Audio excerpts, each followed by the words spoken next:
대학생인 A씨. 얼마 전 게임기를 구입하기 위해 중고 물품을 사고 파는 온라인 직거래를 이용했는데요. 판매를 가장한 사기에 25만 원을 떼이는 피해를 봤습니다. 먼저 돈을 보내주면 안 되겠냐 이런 식으로 이야기를 해서 먼저 두 차례에 거쳐서 입금을 했어요. 알고 보니 A씨를 속인 중고 판매자는 수십 차례나 사기 행각을 벌였던 것으로 드러났습니다. 근데 나중에 가서 보니까 이제 사기 이력이 28건이고 이제 대포 통장하고 이제 위조 신분증을 쓰더라고요.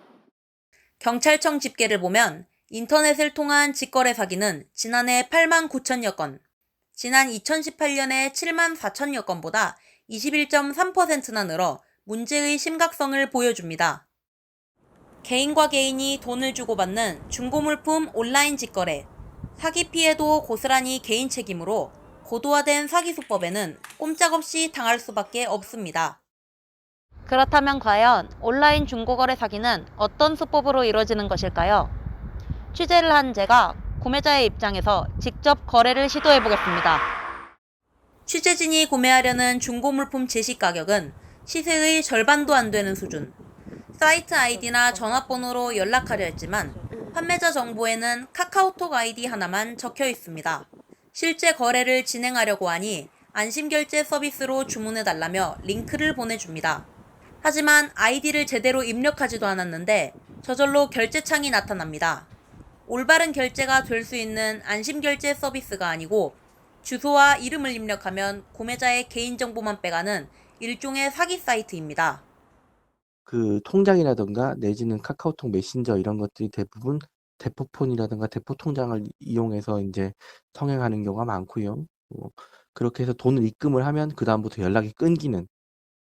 그렇다면 중고 판매글이 사기인지 구별하는 방법은 없을까? 먼저 경찰청 홈페이지에 들어가 사이버 범죄 예방을 클릭해 피해 예방 수칙을 알아두는 게 좋습니다.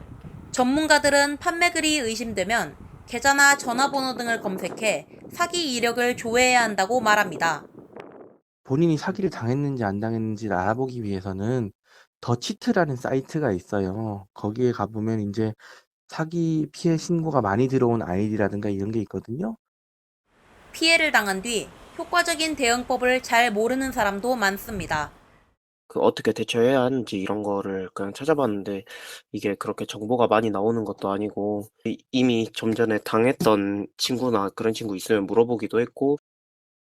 인터넷을 통한 직거래 사기 범죄 가운데 검거된 비율은 지난 2018년과 지난해 각각 81%에 이르고 있는데요.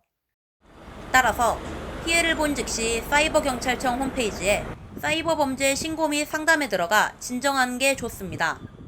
거래 대금을 입금한 내역 이런 것들도 모두 캡처를 한 다음에 증거 자료를 가지고 바로 가까운 경찰서로 가셔서 진정을 하시는 게 제일 빠른 방법입니다. 뜻밖의 좋은 물품을 싼 값에 얻을 수 있는 온라인 중고거래. 사기 여부를 미리 꼼꼼히 잘 따져보는 것이 무엇보다 중요할 것입니다. 국민리포트 노유림입니다.